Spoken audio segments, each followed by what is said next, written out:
क्या नाम है आपका? मेरा सूरजपाल भूरा।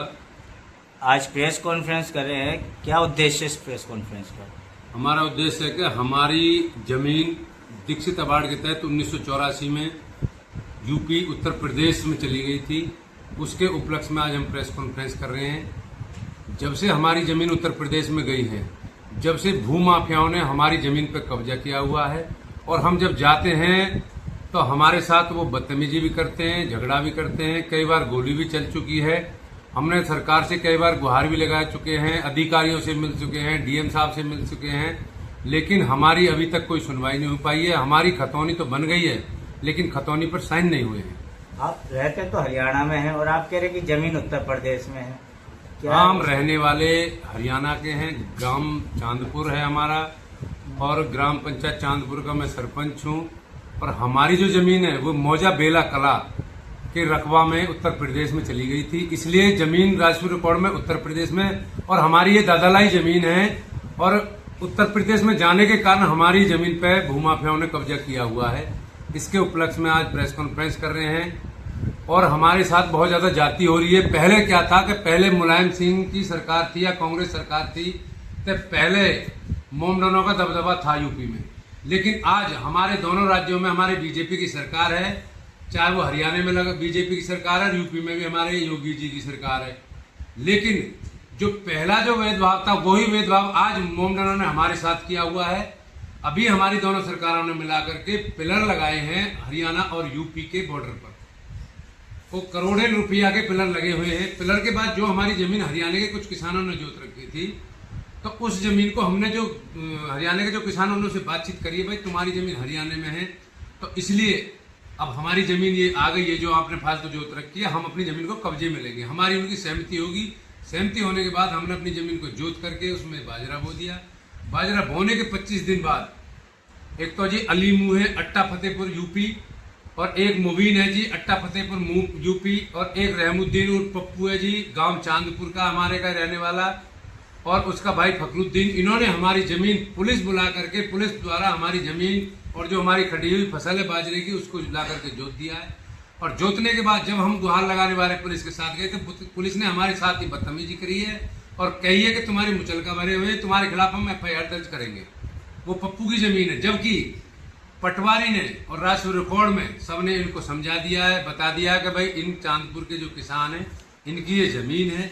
उसके बाद भी पुलिस बाज नहीं आ रही है। हम डीएम साहब के भी एप्लीकेशन दे के आए हैं, commissioner of police Gautam Buddh Nagar को एप्लीकेशन दे के आए, DCP साहब को एप्लीकेशन दे के आए हैं, लेकिन हमारी अभी तक कोई सुनवाई नहीं हो रही है।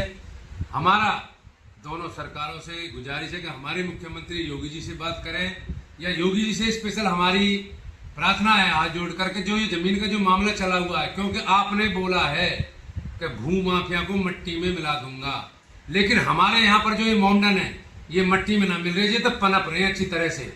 अब पुलिस से इनकी क्या साठगांठ है? अगर हमारे साथ अब भी ये व्यवहार हो रहा है योगी सरकार में, तो आगे जाकर क्या होगा? हमारा योगी जी से यही निवेदन है कि हमारी जो जमीन है, हम ये नहीं कहते, जमीन को अच्छी तरह जांच कराओ और जो जमीन को पहले जोत रहे उसकी इंक्वायरी करवा, उसके बाद हमारी जमीन को हमारे हैंडओवर करवा। हमारी हाथ से हाथ जोड़कर यही गुजारिश है। और जो रहमुद्दीन फखरुद्दीन, इन्होंने 60 एकड़ जमीन अवैध पहले जोत रखी है। हमारी एक मजबूरी है कि हमारे बीच में जमुना आ जाती है। और मैं तो मीडिया के माध्यम से कह रहा हूँ, अगर ये के बाप दादा ने भी दूध पिया होना तो जोत के दिखा दी जो जमीन है, सिर्फ जमुना से मजबूर हो पड़े हम। तो ये हमारी कहने है। सरपंच साहब, कागजात क्या है आपके पास जमीन के, जो आपने यूपी सरकार के या इन पुलिस वालों को दिखाया था और पुलिस वाले मानने को राजी नहीं है? हमारे पास ये कागजात है, ये ओरिजिनल कागजात, मोहर लगी हुई है, ये जमाबंदी बेले कला तहसील बल्लभगढ़, और उसके बाद ये सत्यापित कॉपी हमने गौतम बुद्ध नगर से ली हुई है।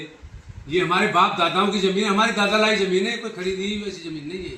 जब ये कागजात आप प्रशासन को दिखाते हैं, और भू माफिया कौन से कागजात जो प्रशासन को दिखा रहे हैं, जो प्रशासन उन्हीं की सुन रहा है और आपकी नहीं सुन रहा है? एक्चुअल में उन्होंने तो नकली कागज बनवाए हुए हैं। उन्होंने कह दी ये सर्वे के अंडर जमीन आई हुई है। उन्हें तो एक बहाना मिला होगा भाई सर्वे के अंडर आई, सर्वे का काम होगा और उसका हम क्या कह सकते हैं। लेकिन जो जमीन हमारी है उस पर नकली कागज करके पुलिस से साठगांठ करके हमारी जमीन को जोत देते हैं, और पुलिस हमसे कहते हैं हम तुम्हें मुकदमा दर्ज कर देंगे, तुम्हें अंदर कर देंगे। एक बार तो हम अंदर भी कर दिए पुलिस ने, लेकिन हमने कहा प्रूफ दिखा तू, क्यों अंदर करें हम। अरे पुलिस में तो हमारे बड़े बड़े जो जिन्होंने हमारा देश आजाद करा वो भी अंदर है, हमें तो कोई गिल्ला ना, पुलिस अंदर कर ले, कोई दिक्कत नहीं हमें इस बात में कि देश हमारा जब आजाद हुआ होगा, जब हमारे जो मान पुरुष है वे भी भीतर जेल में गए, हम भी जेल चले जाएंगे, हमें कोई फर्क नहीं है। लेकिन हम अपनी बाप दादा की धरोहर जमीन को किसी को जोतने नहीं देंगे, ना जोतने देंगे, ना अवैध कब्जा करने देंगे। सरपंच साहब, एक संवैधानिक पद पर आप हो, जब पुलिस वाले आपके साथ ये ज्यादती कर रहे हैं, तमाम ग्रामीणों के साथ ये ज्यादती हो रही है और पुलिस आपकी अब नहीं सुन रही, तो अब अगला कदम क्या होगा आपका? देखो जी, बात ये, अभी कुछ दिन पहले इलाहाबाद हाई कोर्ट ने 10 पुलिस वाले सस्पेंड करे। मोदी जी ने पुलिस को पूरी पावर दे रखी है, लेकिन कुछ पुलिस वाले ऐसे जो गलत काम कर रहे हैं उसके अंदर में, इसलिए हम हाई कोर्ट का भी दरवाजा खटखटाएंगे। अगर पुलिस ने हमारे साथ ज्यादती करी ना तो उन्हें यू पुलिस भी सस्पेंड होने में देर नहीं लगेगी। आम आदमी को ऐसी थोड़ी है, चलो हम पदाधिकारी हैं, गांव के नुमाइंदे हैं, गांव बस्ती ने हमें भी बनाया, तो हमारा तो अधिकार है कि गांव की रक्षा करेंगे और गांव की जमीनें निकलवा के छोड़ेंगे। ये हम नैन धर्म की बात करें कि अपने गांव के साथ बिल्कुल भी भेदभाव नहीं होने देंगे और बिल्कुल गांव के साथ अड़ के रहेंगे जी। इस बात में आप बड़े बड़े अधिकारियों से मिले हैं, क्या आश्वासन मिला है? अगर आपकी सुनवाई नहीं होती है तो अगली रणनीति आपकी क्या रहेगी? देखो, हम डीएम साहब से मिले, डीएम साहब ने मार्ग पटवारी जी के लिए कर दिया, पटवारी जी ने रिपोर्ट बना दी, पटवारी जी ने पुलिस से कह दिया, लेकिन पुलिस गड़बड़ कर रही है। धनकौर थाने को जो एसएचओ वो पूरी फेवर ले रहा है, पटवारी जी ने बात कर रही है, जो पटवारी ऐसे कैसे आ गया। और अगर हमारी बात अधिकारियों ने और सरकार ने नहीं सुनी अगली, तो उसके बाद हमारे पास एक ही ऑप्शन है कि हम अपने खेत पर धरना देंगे, पूरे गांव बस्ती और इलाके को ले जाकर। ये हमारी रणनीति है। मैं कैप्टन जयपाल सिंह। हाँ जी, क्या कहेंगे? फौजी गांव की जमीन को नहीं ले पा रहा है। जमीन को 2016 से इस पर मैं केस भी लड़ रहा हूँ इलाहाबाद हाई कोर्ट में, लेकिन इस पर इसलिए कामयाबी नहीं मिल रही है क्योंकि भूमाफिया जो है वो इस पर काबिज है और वो जो है साठगांठ करके पुलिस को या किसी अधिकारी को उसको नहीं होने देंगे। जबकि हाई कोर्ट से और जो हमारे ARO थे रजनीकांत, उन्होंने इसके ऑर्डर उस पर कर दिए कि इनकी खतौनी बनाई जाए और खतौनी बन भी गई, लेकिन उस पर अधिकारी साहब उस पर नहीं कर रहे हैं। तो क्या लगता है आपको, कहीं ना कहीं मिली भगताई हो रही है? हाँ, हम मिली भगत है। हाँ, तो किसको देखते हैं आपके? सरकार की तरफ से लापरवाही बढ़ती जा रही है या पुलिस प्रशासन की तरफ?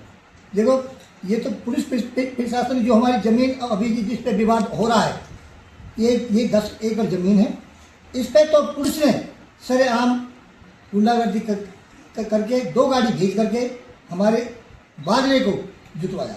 अगर आपकी सुनवाई नहीं होती है तो अगला कदम क्या रहेगा? आगे की रणनीति क्या रहेगी? आगे रणनीति ये होगी कि हम जो है या तो और अधिकारी से मिलेंगे तो फिर वहाँ अनशन पर टेंट लगाकर बैठेंगे।